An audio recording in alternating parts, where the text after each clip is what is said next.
மனிதர்கள் பலவிதம், different types of characters. அதுல நம்ம இன்னைக்கு பார்க்க போறது காட்ஸ். இது என்னன்னு பாத்தீங்கன்னா, ஒரு முடிவுக்கு வந்துருவாங்க. இது வேலைக்கு ஆகாது. முக்கியமா பாத்தீங்கன்னா, நம்ம அலோபதியில ஒரு ட்ரீட்மெண்ட் எடுத்துக்கிட்டு இருக்காங்க அப்படின்னா, அவங்க அந்த ட்ரீட்மெண்ட்டை கொஞ்ச நாள் எடுத்து பார்ப்பாங்க. அதுலயும் அந்த ஒரு ஒரு குறிப்பிட்ட உங்களுடைய உடல் உபாதை தீராம போகும்பொழுது அடுத்த முறைய கையாளுவாங்க. ஆல்டர்னேட்டிவ்ஸ்ல ட்ரை பண்ணுவாங்க. அதுக்கப்புறமாவும் அவங்களுக்கு அது சரியாகாம இருக்கும் பொழுது இதெல்லாம் வேலைக்கே ஆகாது, இது இனிமே சரியா வராது, என் உடம்பு இனிமே சரியாகாது அப்படிங்கிற மாதிரியான ஒரு முடிவுக்கு வந்துருவாங்க. அவங்களே இது சரியாக போறதில்லன்ற முடிவுக்கு வந்ததுக்கு அப்புறமா, அதாவது என் உடல் இத மெடிசின்ஸ் ஏத்துக்காதுன்ற முடிவுக்கு அந்த பேஷண்டே வந்ததுக்கு அப்புறமா என்ன நம்ம முயற்சி செஞ்சாலும் பக்கத்துல இருக்கிறவங்க டாக்டர்ஸ் எல்லாருமே ஒரு நம்பிக்கை கொடுத்தாலுமே கூட நம்ம அவங்கள அந்த டிசீஸ்ல இருந்து குணப்படுத்தி கொண்டு வர்றது ரொம்ப ரொம்பவே கஷ்டமாயிடும். ஏன்னா அவங்க மைண்ட் செட் அப்படின்னு சொல்லுவோம் இல்லையா, அந்த மனதளவுல ஒரு முடிவுக்கு வந்துட்டாங்க, இது வேலை செய்யாது, ஏன்னா என்னுடைய பிரச்சனை தீராதது அப்படின்னு சொல்லிட்டு. இதே விஷயத்த இன்னொரு உதாரணத்துல நம்ம பார்க்கலாம். ஒரு சின்ன ஒரு பொண்ணு, சித்ரான ஒரு 18 வயசு பொண்ணுன்னு வச்சுக்கோங்க. அவங்க ஒரு ஸ்ட்ரீம் ஆஃப் எஜுகேஷனை சூஸ் பண்ணிட்டு ஒரு காலேஜ்ல சேர்ந்துடுறாங்க. அவங்களுக்கு அந்த தமிழ் வழி கல்வியிலேயே 12ஆம் வகுப்பு வரைக்கும் படிச்சிருக்காங்க. இப்ப அவங்க ஒரு காலேஜும் வரும்பொழுது அங்க எல்லாமே ஆங்கில வழிக்கு வந்துரும் இல்லையா. அப்ப அவங்களுக்கு ரொம்பவே தடுமாற்றமா இருக்கு. அவங்களால ஃபர்ஸ்ட் செமஸ்டர் ஆகட்டும், அடுத்த செமஸ்டர் ஆகட்டும், அடுத்தடுத்து போக போக போக என்ன ஆகுதுன்னா அந்த நம்பிக்கை சுத்தமாவே இல்லாம போகும். என்ன ஒரு 2-3 தடவை அரியர்ஸ் வர ஆரம்பிக்கும் போது ஃபர்ஸ்ட்ல முயற்சி பார்க்கலாம், முயற்சி பண்ணலாம், முயற்சி பண்ணலாம்னு வந்துகிட்டே இருந்து ஒரு ஸ்டேஜுக்கு அப்புறம் எனக்கு இது வராது, எனக்கு இந்த படிப்பு சுத்தமா ஒத்து வராது, நான் இந்த படிப்புக்கு லாயக்கே இல்லை, அந்த மாதிரி எல்லாம் ஒரு விரக்தி அப்படின்னு சொல்லுவோம். அந்த விரக்தியான ஒரு முடிவுக்கு இவங்களே இவங்க எடுத்துக்குவாங்க. இந்த விரக்தியான முடிவு எடுத்த பின்னாடி எப்படி ஒரு மனநிலை இருக்கும் அப்படின்னு பாத்தீங்கன்னா, ஒரு முன்னாடியே நம்ம மூட் ஸ்விங்ஸ் பார்த்தோம். மூடு ஸ்விங்குங்கும் போது கொஞ்சம் மாறி மாறி இருக்கும். அதாவது ஒரு நல்ல மூட்ல இருக்கும், திடீர்னு பாத்தீங்கன்னா அப்செட் மூடு வரும். திருப்பி ஒரு அப்செட் மூட்ல இருந்து திருப்பி தானாவே நல்ல மூடுக்கு வந்துருவாங்க. அப்புறமா திருப்பி இந்த மாதிரி ஒரு இது இருக்கும். இந்த காட்ஸ்ல நெகட்டிவான பர்சன் எப்படி இருப்பாங்கன்னாக்க, அவங்கள நீங்க திருப்தி படுத்தவே முடியாது. என்னதான் பண்ணி பாத்தீங்கன்னாலும் சரி, அவங்க எடுத்த முடிவுல அதாவது இதெல்லாம் வேலைக்கு ஆகாதுன்ற ஒரு முடிவை அவங்க எடுத்ததுல மனதளவில் பிக்ஸ் ஆயிடுவாங்க. இப்ப இந்த மைண்ட் செட்டை எப்படி மாத்துறது? இதே காட்ஸ் உடைய பாசிட்டிவ் சைடு என்ன பண்ணும், அந்த காட்ஸ் ரெமெடியை நம்ம எடுத்துக்கும் பொழுது என்ன பண்ணும் அப்படின்னு பாத்தீங்கன்னா, அவங்களுக்கு ஒரு நம்பிக்கை ஊட்டும் விதமா அவங்களுடைய மனநிலையை சரிப்படுத்தும்.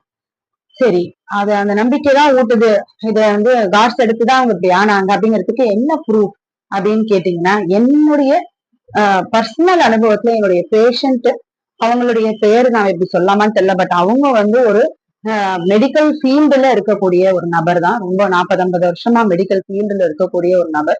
ஆனா அவங்களுடைய மனநிலை இதெல்லாம் சரியாகவே ஆகாதுங்கிற ஒரு குடும்ப சூழ்நிலை அவங்களுக்கு இருந்தது.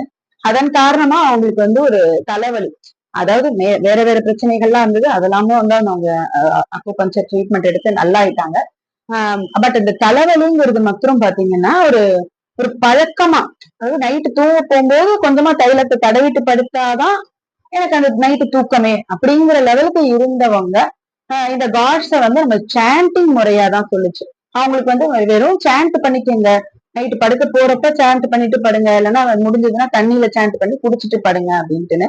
இப்போ உண்மையாவே அவங்க அந்த இதை தைலத்தை யூஸ் பண்ற அந்த பழக்கத்தை சுத்தமாவே விட்டுட்டாங்க. இது ஒரு நல்ல ஒரு உதாரணம், நடைமுறையில இப்ப நடந்த உதாரணம். இதுவே நான் கொஞ்சம் முன்னாடி போய் யோசிச்சு பாக்குறேன். கற்காலம், அதாவது ஒரு ராஜாக்கள் காலத்துல முகமது 17 முறை கஜினி முகமது அப்படிங்கிறவர் படையெடுத்தாரு அப்படின்ட்டு நம்மளாம் எடுத்துக்கோங்க. அந்த ஒரு படையெடுக்கிறது ஒரு தடவை ஃபைட் அப்படின்றது ஒரு பெரிய ப்ராசஸ். அதே மாதிரியே தொடர்ந்து அவர் சலிக்காம ஒரு 17 தடவையும் ட்ரை பண்ணியிருக்காரு. அப்கோர்ஸ் அவர் அந்த 18வது முறை, அதுல 17 லாஸ்ட் டைம் அவர் அதை கைவிட்டுட்டு இருந்தாருன்னா அவர் அந்த பேட்டில வந்து வின் பண்ணி இருந்திருக்க முடியாது. சோ இது அந்த விடாமுயற்சி விஸ்வரூப வெற்றி அப்படிம்பாங்க இல்லையா, அந்த விடாமுயற்சிய ஒரு ஸ்டேஜுக்கு அப்புறமா சுத்தமா விட்டுடுறதுங்கிறது எப்படின்னா, ஒரு கோபுரத்தை நோக்கி பறந்து வந்த அந்த காகிதம் கிட்டக்க வந்துட போகுது, அந்த கோபுரத்தோட தரிசனம் அதுக்கு கிடைக்க போகுது, ஒரு கலச தரிசனம் கிடைக்க போகுது.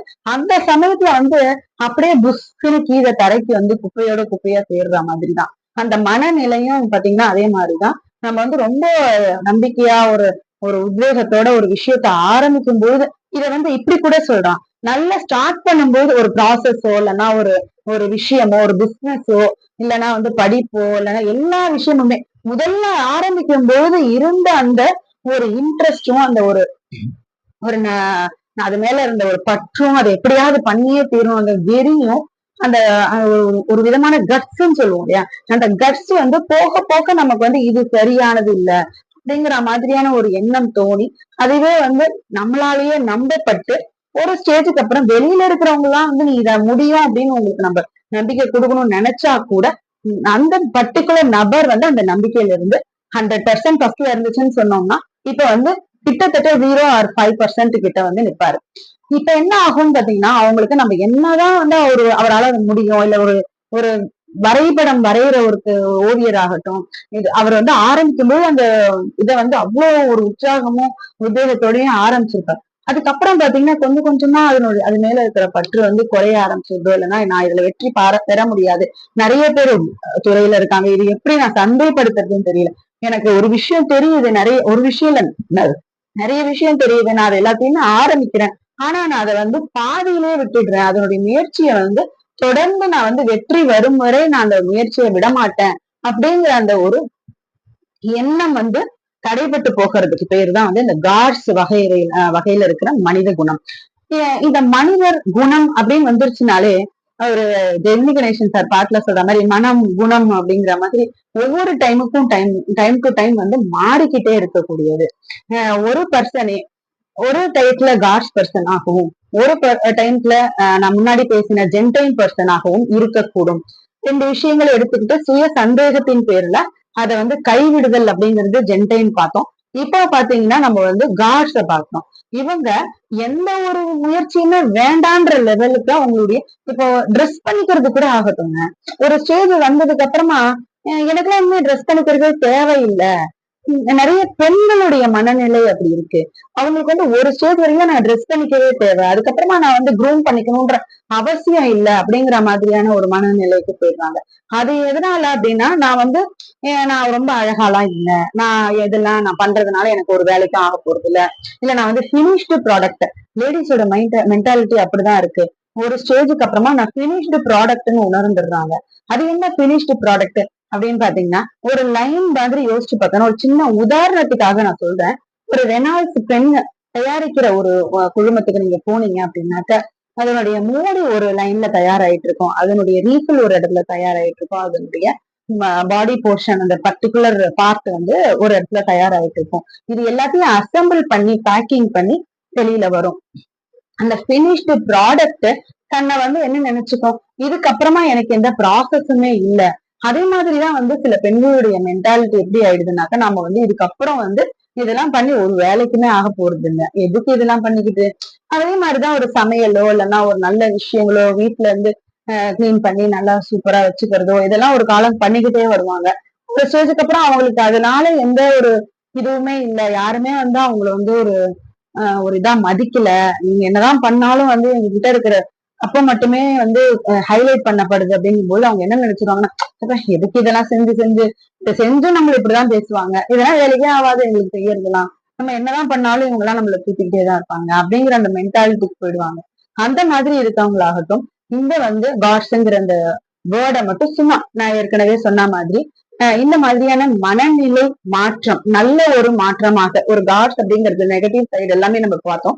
அதுல உள்ள பாசிட்டிவ் சைடு எல்லாமே என்னன்னு பாத்தீங்கன்னா என்னாலையும் முடியும், நானும் இதை வந்து சாதிக்கதான் பிறந்திருக்கேன், ஏன்னா நான் எடுத்த முயற்சியில இருந்து பின்வாங்க மாட்டேன், நான் எப்படின்னா சாதிச்சுட்டு தான் உட்காருவேன். அந்த மாதிரி ஒரு தன்னம்பிக்கை கொடுக்கக்கூடிய ஒரு ரெமெடியா நம்ம இதை எடுத்துக்கலாம். இந்த ஸ்விட்ச் வேர்டை நீங்க எப்படி யூஸ் பண்ணலாம்னு பாத்தீங்கன்னா ஜஸ்ட் நம்ம ஒரு கிளாஸ் ஆஃப் வாட்டருக்கு இதை ஒரு 2 நிமிஷத்துக்கு சாண்ட் பண்ணிட்டு ஒரு நாளைக்கு 3 வேளை அந்த மாதிரி கூட எடுத்துக்கலாம். ரொம்ப நம்பிக்கை குறைவுல முதல் கட்டத்துல இருக்கும் அப்படின்னாக்க அடுத்தடுத்த டைம்ல நீங்க நைட்ல கூட தூங்க போற முடி தண்ணியில போட்டு குடிக்கிற மாதிரி, தண்ணியில சாண்ட் பண்ணி குடிக்கிற மாதிரி நீங்க எடுத்துக்கலாம்.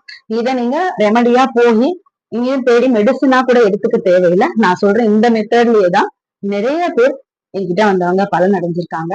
அதையே நீங்களும் நம்ம மக்களாகி நீங்களும் பயனடையணும் அப்படிங்கிறதுக்காக தான் நான் இந்த வீடியோ போட்டிருக்கேன். உங்களுக்கு சுத்தி உங்க உங்க சொந்த பந்தங்கள் இல்ல நீங்களே கூட இந்த மாதிரியான ஒரு உணர்வு இதெல்லாம் வேலைக்கே ஆகாது அப்படின்னு உணர்ந்திருக்கீங்கன்னாக்க கமெண்ட் செக்ஷன்ல மறக்காம கமெண்ட் பண்ணுங்க. தேங்க்யூ.